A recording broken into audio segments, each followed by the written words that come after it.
ഡ്രൈവറിനെ ജോലിക്ക് എടുക്കുന്നുണ്ടെന്ന് കേട്ടു. ഡ്രൈവറിനെ ജോലിക്ക് എടുക്കുന്നില്ല, ഡ്രൈവറായിട്ട് ആളെടുക്കുന്നുണ്ട്. അതന്നെ. ഡ്രൈവർ ജോലിക്ക് ഒരാളെ മതി. പക്ഷെ നിങ്ങളിപ്പോ രണ്ടാളുണ്ടല്ലോ. ഞാൻ നന്നായി കാർ ഓടിക്കും. ഞാനെങ്ങനെ വിശ്വസിക്കും? എന്നൊരു ടെസ്റ്റ് വെച്ച് നോക്ക് ചേച്ചി. ശരി, വണ്ടിക്ക് എത്ര ഗിയർ? മൊത്തം 6 ഗിയർ. 4 ഗിയർ.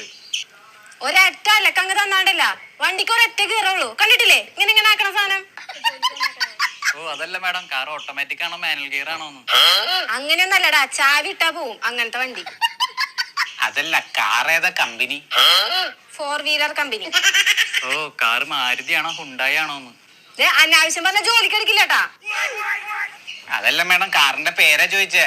ഒരു കാറിന് വെക്കാൻ പറ്റിയ പേരാണോ അതൊക്കെ? അത് പോട്ടെ, നിന്നെ എനിക്ക് ഇഷ്ടപ്പെട്ടു, നീ ജോലിക്ക് കയറിക്കോ. ഞാൻ പോടാ.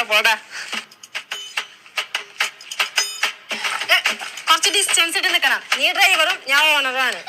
നാളെ മുതൽ ജോലിക്ക് കയറിക്കോട്ടെ ചേച്ചി. നാളേക്കാ? ഒരു 3 വർഷം കഴിഞ്ഞ് കയറിക്കോ. അതെന്താ? കുടുക്ക ഞാൻ ഇന്നലെ വാങ്ങിച്ചിട്ടുള്ളൂ. അത് നിറയെ ഒരു 3 വർഷം എടുക്കും. അപ്പൊ ഞാൻ ആദ്യം കാറ് വാങ്ങാം. ആ കാറിന്റെ ഡ്രൈവർ നീ തന്നെയായിരിക്കും. ഓക്കെ?